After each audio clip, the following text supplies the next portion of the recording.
Israel और फिलिस्तीन का युद्ध, भारत सरकार चुप रही।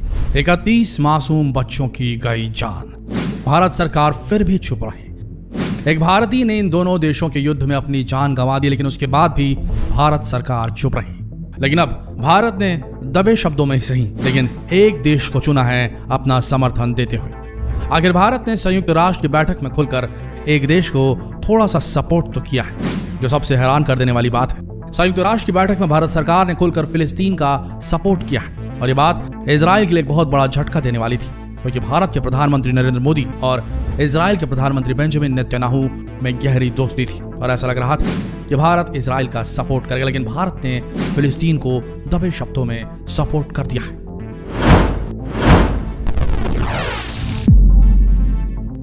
दुनिया के देशों की मदद पर इजराइल ने क्या बोला? भारत ने दिया धोखा। इजराइल और फिलिस्तीन, इन दोनों देशों के बीच आज युद्ध चरम सीमा पर पहुंच गया है, और आज के हालात ऐसे हैं कि कुछ देश फिलिस्तीन का सपोर्ट कर रहे हैं तो कुछ इजराइल का। गाजा से हमास लगातार इजराइल पर रॉकेट दाग रहा है, जवाब में इजराइल भी उसके ठिकानों को निशाना बना रहा है। लेकिन इन दोनों की लड़ाई में कई मासूम जानें चली गई है। आज के समय गाजा पट्टी पर 31 मासूम बच्चों की जान चली गई है, जो मानवता को शर्मसार करने वाली बड़ी घटना है। लेकिन इस बीच इजराइल के प्रधानमंत्री बेंजामिन नेतन्याहू ने रविवार सुबह एक ट्वीट किया, और ये ट्वीट भारत के लिए बेहद महत्वपूर्ण है। कारण यह है कि प्रधानमंत्री बेंजामिन ने इजराइल का समर्थन करने के लिए 25 देशों को शुक्रिया किया, जिसमें भारत का नाम नहीं था।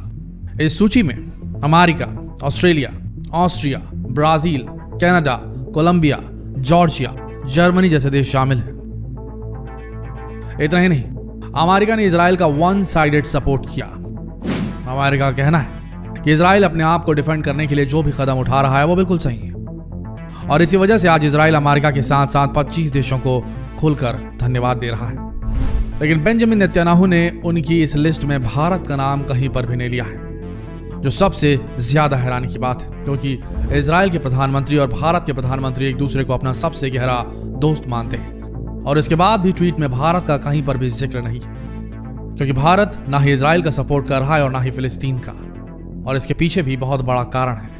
कारण यह है कि आज के समय हमारी जो बीजेपी सरकार है, उसमें कुछ लोग ऐसे हैं जो इजराइल का सपोर्ट कर रहे हैं, और कुछ लोग ऐसे हैं जो फिलिस्तीन का सपोर्ट कर रहे हैं।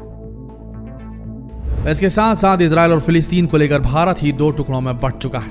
एक तबका ऐसा है जो इजराइल का सपोर्ट करता है और सोशल मीडिया पर #India stands with Israel जैसे हैशटैग लगाकर इजराइल का समर्थन कर रहा है। वहीं भारत का दूसरा धड़ा ऐसा है जो फिलिस्तीन का सपोर्ट कर रहा है, और ये लोग सोशल मीडिया पर #India stands with Palestine जैसे हैशटैग के जरिए फिलिस्तीन को सपोर्ट कर रहे हैं। लेकिन सबसे बड़ी बात यह है कि आज के समय भारत खुलकर ना ही इजराइल का सपोर्ट कर सकता है और ना ही फिलिस्तीन का, और इसके पीछे एक बहुत बड़ा कारण है। कारण यह है कि अगर भारत इजराइल का सपोर्ट करता है तो यह बात जान लीजिए कि भारत में आज के समय जितने भी हथियार आ रहे हैं, चाहे वो ड्रोन हो चाहे रॉकेट हो, वो सारे इजराइल से आते हैं। वहीं अगर भारत इजराइल का विरोध करने लगता है या फिलिस्तीन का सपोर्ट करता है तो भारत के लिए बहुत बड़ी मुसीबत खड़ी हो जाएगी। तो ये आज के समय इजराइल का सपोर्ट दुनिया के कुछ सुपर पावर देश कर रहे हैं, और अगर भारत उनके विरोध में खड़ा होता है तो ये समझ लीजिए कि भारत को इन 25 देशों से पंगा लेना पड़ेगा, और ये भारत कभी नहीं चाहेगा। लेकिन अगर भारत खुलकर इजराइल का सपोर्ट करता है तो फिलिस्तीन से जुड़े जितने भी अरब देश हैं वो भारत के खिलाफ हो जाएंगे, और फिर भारत के लिए एक बहुत बड़ी मुसीबत खड़ी हो जाएगी, क्योंकि आज के समय भारत में जितना डीजल पेट्रोल आता है वो सारा का सारा अरब देशों से आता है। वहीं अगर भारत अरब देशों से पंगा ले लेता है तो भारत में पेट्रोल डीजल की कीमतें आसमान छूने लगेंगी, और बिना डीजल पेट्रोल के भारत पूरी तरीके से थम जाएगा। लेकिन पिछले साल भारत की सरकार का एक दूसरा ही चेहरा देखने को मिला था। पिछले साल ऐसी ही एक सिचुएशन भारत के सामने खड़ी हो गई थी। फ्रांस के राष्ट्रपति इमैनुअल मैक्रोन पिछले साल कुछ धार्मिक कट्टरपंथियों का विरोध कर रहे थे, और इसके चलते फ्रांस के राष्ट्रपति का विरोध पूरी दुनिया भर में हो रहा था। लेकिन वहीं पर भारत खुलकर फ्रांस की इस हरकत का सपोर्ट कर रहा था। बाकायदा हमारे देश के प्रधानमंत्री नरेंद्र मोदी ने फोन करके इमैनुअल मैक्रोन के इस कदम को सपोर्ट किया था। और सबसे बड़ी बात यह थी कि उस समय हमारे देश के प्रधानमंत्री किसी भी मुस्लिम देश की परवाह किए बगैर फ्रांस का सपोर्ट कर रहे थे। लेकिन इस बार ऐसा क्या हो गया जिसकी वजह से हमारे देश के प्रधानमंत्री और हमारे देश की तत्कालीन सरकार बिल्कुल चुप है? ना ही वो खुलकर इजराइल का सपोर्ट कर पा रही है और ना ही फिलिस्तीन का, जिसका असर अब देखने को यह मिल रहा है कि इजराइल के प्रधानमंत्री बेंजामिन नेतन्याहू की ट्वीट बहुत कुछ बयां कर दे रही है, जिसमें भारत का नाम नहीं है। लेकिन उससे बड़ी हैरानी की बात यह है कि इन दोनों देशों के युद्ध में एक भारतीय नागरिक भी मारा गया है, लेकिन उसके बाद भी हमारे भारत की सरकार बिल्कुल चुप है। ना ही वो हमास के रॉकेट का विरोध कर रही है और ना ही इजराइल के द्वारा किए जा रहे मानवता को शर्मसार करने वाली घटनाओं का विरोध कर रही है। एक तरफ देखा जाए तो इजराइल हमास के द्वारा दागे गए रॉकेट का जवाब दे रहा है, लेकिन जिस तरीके से उसने जवाब दिया है वो वाकई में मानवता को शर्मसार करने वाली घटना है। इजराइल लगातार फिलिस्तीन के रिहायशी इलाकों में बमबारी कर रहा है, जिसकी वजह से बेकसूर बच्चे, औरतें और मर्द मारे जा रहे हैं। सबसे बड़ी दर्दनाक घटना यह है कि इस बमबारी में 31 मासूमों की जान चली गई है, जिनका इस युद्ध से कोई लेना देना नहीं था। पर ऐसा नहीं है कि मानवता को शर्मसार करने वाली घटना को इजराइल पहली बार कर रहा है, बल्कि जब इजराइल और लेबनान का युद्ध हुआ था तब इजराइल ने उस समय भी इसी तरह की घटना को अंजाम दिया था।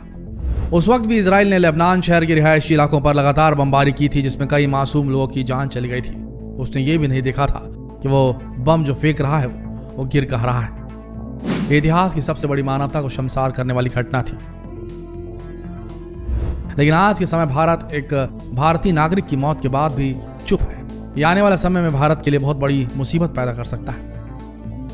हालांकि भारत के विदेश मंत्रालय ने इस मामले में अपना अब तक कोई आधिकारिक बयान नहीं दिया, वो पूरी तरीके से न्यूट्रल है। लेकिन संयुक्त राष्ट्र संघ में भारत के स्थायी प्रतिनिधि टी.एस. त्रिमूर्ति ने इस बारे में भारत का पक्ष रखा था।